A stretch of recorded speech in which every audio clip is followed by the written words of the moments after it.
One of the best things we've seen at E3 is Anthem. But what exactly is it? Hi folks, it's Falcon and today on GameRanks, everything you need to know about Anthem. So, Anthem is an action RPG, first/third-person shooter that has quite a bit of a Destiny vibe to it, however it has a lot going on for itself. For instance, all the combat and action takes place in exosuits called javelins. But who are you? You're a freelancer, seemingly kind of a bounty hunter/explorer for hire in a sci-fi civilization that is actually vibrant and alive as you play the game. Beyond civilization, there is a landscape of ruin. Non-hostile activity takes place in Fort Tarsus, an enclave of humanity behind walls, seemingly to protect from the outside world. Right now we have a lot of possibilities regarding environment and story, so we're going to talk a little bit more about how the game is played, what systems are in place, etc, etc. First off, I mentioned Destiny, so is this a solo game? Is this a multiplayer game? What are we talking about? Now, you could play this like a single-player shooter if you really wanted to. Bearing in mind it is a shared world, you may encounter other players, but that doesn't mean you have to team up with them. In a Twitter exchange, the lead gameplay designer at BioWare, Corey Gasper, was asked if it would be single-player friendly, and he said yes, of course. The game is designed so you can join an amazing BioWare story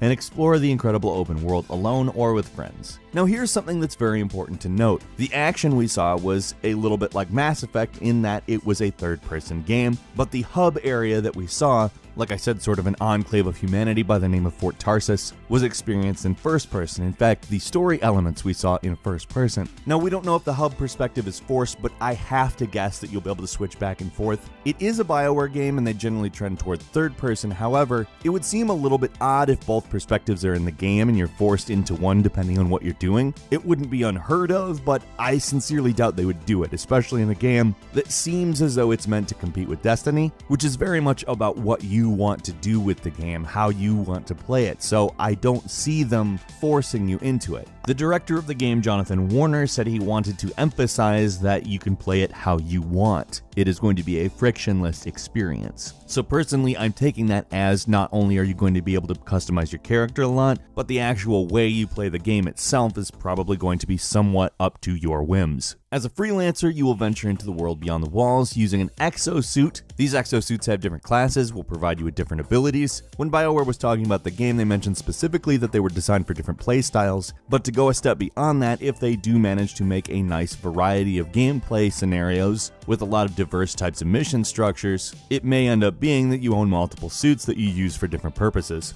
The exosuit is equipped with a jetpack, which is seemingly how you get around. This is where what we've seen of the game, I think, diverges pretty significantly from Destiny, and because you're wearing an exosuit and have a jetpack, I'm slightly reminded of Titanfall, which doesn't bother me at all, and I have to imagine that's partially why they included the third person. I think some people obviously are going to want to play with the jetpack in a manner where they have a little bit more peripheral vision. As far as weapons go, we seem to have the obligatory assault rifles, but we do have some more interesting ideas in the equipable gear. For instance, in the demonstrated gameplay, we saw a heavy use of mortar. We also saw a really cool shell volley in which the player character locked onto multiple targets and just sort of unleashed holy hell upon them. It was a really effective tactic in defending against what was called a Scar ambush, and it yielded what seemed to be a power-up or a weapons drop.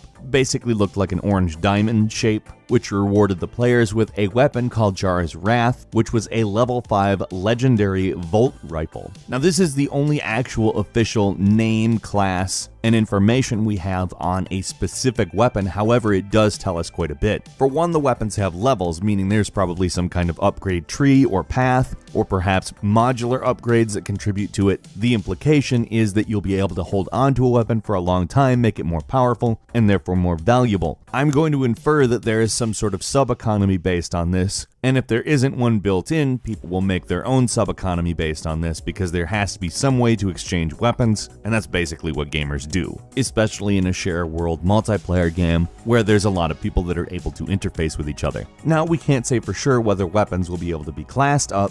This is speculation based on what we saw in the video, as well as some stuff that director Jonathan Warner said, where he was talking about how guns and gunplay is very important, and that customization of the javelins and their gear is some of the more important aspects of the game. The game is open world. You do have your central hub, which kind of functions as a fort, as a base, as a safe zone where you don't have to bother with fighting. You can make your preparations, change things, upgrade things, and there's some indication that this area exists at a fairly high altitude. When the player leaves to enter the open world area, you essentially jump off what appears to be a large technological wall, activate your jetpack, and go down into the world below. People are calling this the dive, and Corey Gasper confirmed that it's going to be used for various different scenarios, for instance diving through enemy fire, but that was just him answering questions on Twitter. It's not super detailed, still sounds very cool.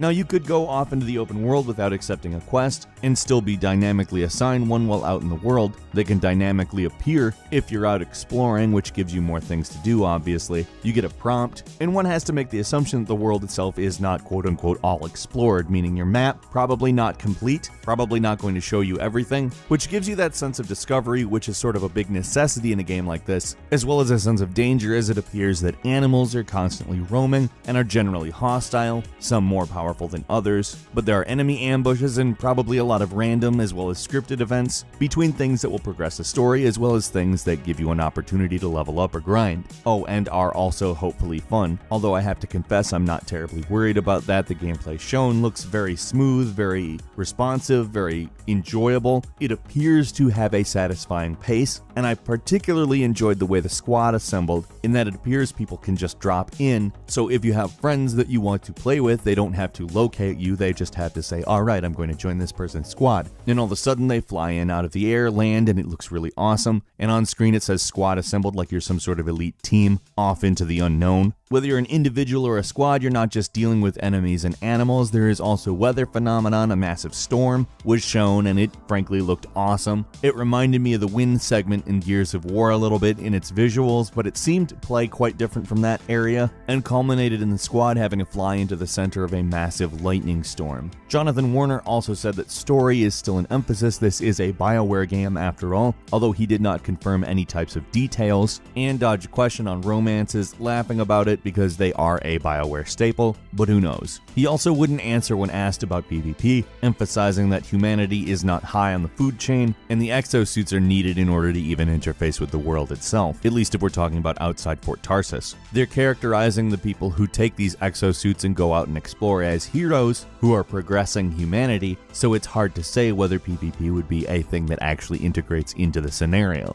It's kind of more a collective push forward to take back the world for humanity, or at least appears to be, but in dodging the question, he didn't rule it out either. It may be a separate mode, we don't know. Now, I'm gonna go ahead and say this, I'm actually pretty excited for this game.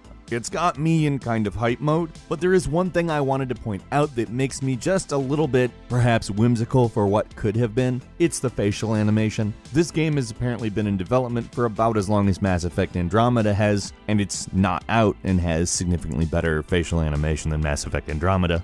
Just wondering why that is. That's obviously a very minor gripe, but there are people that aren't particularly happy about this, and I wanted to acknowledge it. But all in all, I think things are pretty positive for this game. It really looks phenomenal. Are you as into it as I am? What are you looking forward to?